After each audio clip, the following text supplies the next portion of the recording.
Hi guys, in this video I'm going to be sharing the number one reason I feel Facebook ads or any marketing campaign fails. Now, I've been running ads for about 2 years, both myself and other companies, and I've come to this one conclusion. Stay tuned and find out. If you are new, my name is Buki, and this channel is dedicated to topics on business growth, wealth creation, and all-round abundant living from a Christian perspective. With engaging topics set to enhance your journey, don't forget to subscribe and hit the notification bell so you never miss a video. So, the number one reason why I believe these campaigns fail is simply because the messaging package does not match the target audience or the customer avatar. Now, what do I mean by the messaging package? I don't just mean the ad copy or your messaging. I mean everything, down to your image, down to your call to action. Your language is really important, and how you approach the target audience. And if you haven't spent enough time finding out who your target audience is and who your customer avatar is, more importantly, then you are likely to find out that your campaign fails. So guys, the focus therefore is to really understand and identify who your target market is and who your customer avatar is. Now, if you don't know the difference between the two, I will explain. So the target audience is basically a group of people that have similar interests or demographics, okay? And these are the people that you are targeting for your business, okay? Watch the difference. For a group of people with similar characteristics or similar interests and demographics, i.e. women between the age of 25 to 45, maybe they're young mothers, maybe they prefer, they work in the city, they have a whole, maybe they live in a particular area local to you. So that could be your target market, okay? And the difference between your target market and your customer avatar goes deep. It goes deep, deep, deep, deep. And basically, a customer avatar is you choosing a person in your target audience that your offer or your product matches, kind of thing, if you know what I mean. So basically, what we're saying is that in this market of people, you have one person, your ideal customer. Who is that person that you want to serve? Who is that person that you love working with? Who is that person that pays you the most? Who is that person that you are in business to serve this person, okay? And this customer avatar, you have to explain in more detail the characteristics of this person, to the point where you even name your customer avatar. So for example, in our group of women who could be our target market, let's just say, for example, we have a store that we're selling baby products, or have a blog for young mothers, okay?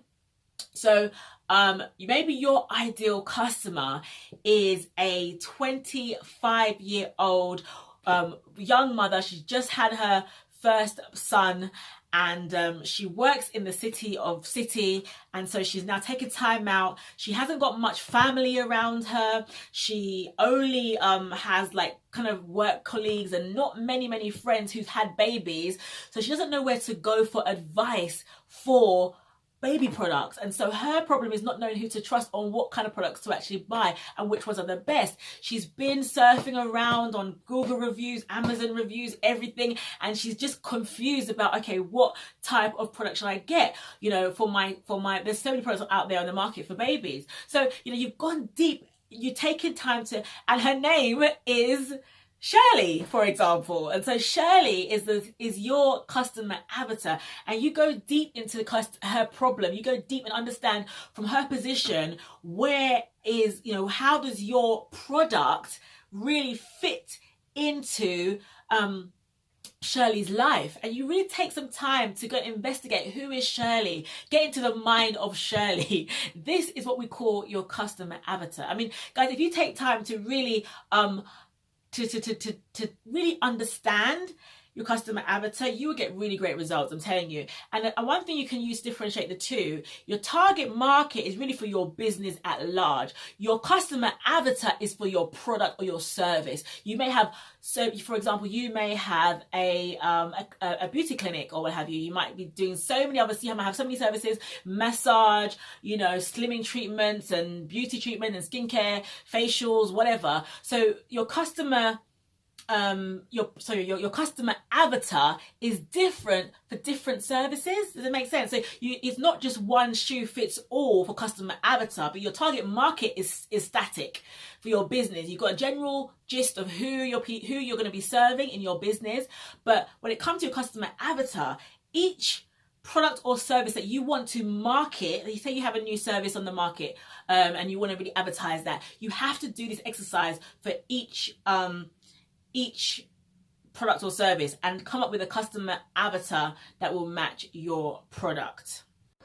Okay guys, so I'm going to give you some tips on how to identify your target audience and your customer avatar. So we're going to start first with the target audience. I've got my sheet in front of me so I can help you basically, and just some of the questions you need to think about. So if you have an existing business, and this is what I go through with my clients, if you have an existing business and we just need to understand who the target audience is, these are some of the questions that you might want to think of asking yourself if you have a business yourself. So who do you like working with? Write that down. Write down who you like working with, you know, in terms of, you know, the preference. Give it some kind of detail and some body in that answer. Who pays you the most? That's really important, guys, because you may like working with a certain demographic, but they don't pay you. So you need to find out, you know, who does pay you, who's going to pay you. So think about who pays you the most, and if they are not the ones that you like working with, you're going to have to find a way to get around that and adjust some things so that you can basically get the two matching together. Who's your most consistent client? Consistency is really, really key. Who comes back again and again and again?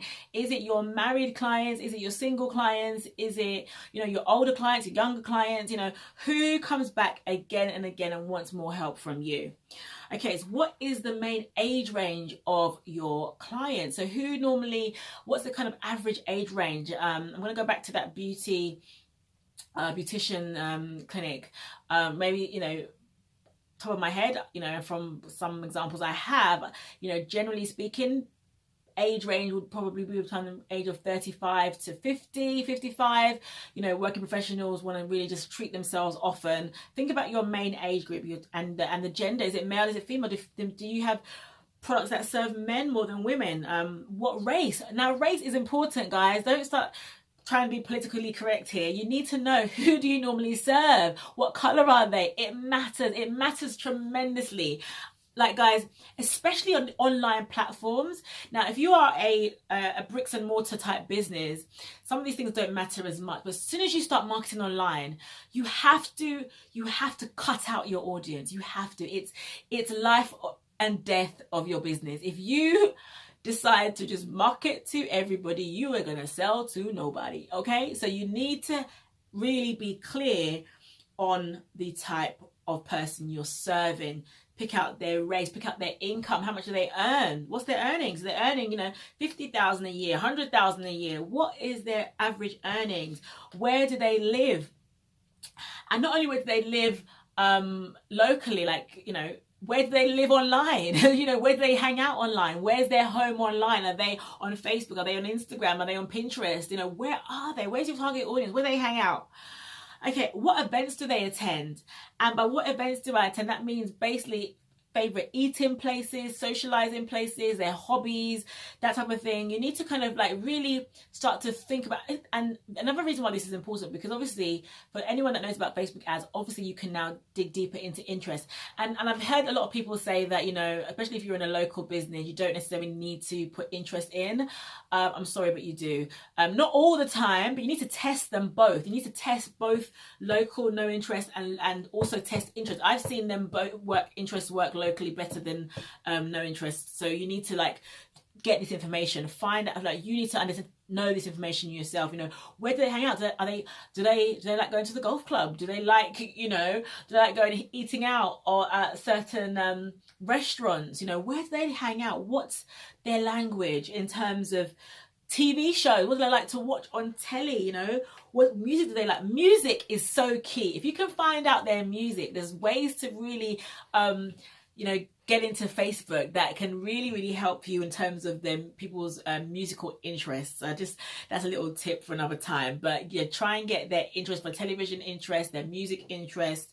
So you can see, guys, there's a lot of questions, and to be honest, I've got so many more questions in my target audience checklist sheet, basically. So what I'm going to do for you, if you look in the description box, there's a link and you can actually download my complete checklist for both target audience and customer avatar. And I'm going to shoot another video, because this one was going on a bit longer than I had hoped, but I'm going to do another video which is going to basically focus on if you are a new business or a new product or a service and you don't have an audience, basically telling you how you can actually, what you can do to find your target market and have an idea of who that market is. And then I'm also going to show you about your customer avatar. I have another kind of questionnaire and a detailed checklist on how you can basically identify your customer avatar and how you can work through this worksheet to be able to really get a clearer picture on who your customer avatar is for your product or your service. So I hope that's been helpful. I didn't want it to go on for too long, but I will definitely do a part 2 because I like my videos to be reasonably short, and you can click that video to get information on customer avatar and a bit more detail on target audience if you do not already have a target audience. So as normal, I hope you enjoyed the content, and if you haven't already, if you're new to the channel, then please do subscribe and hit the notification bell for alerts on when my next video is going to be released. It's really great that you have taken the time to watch this, and I'll see you in the next video.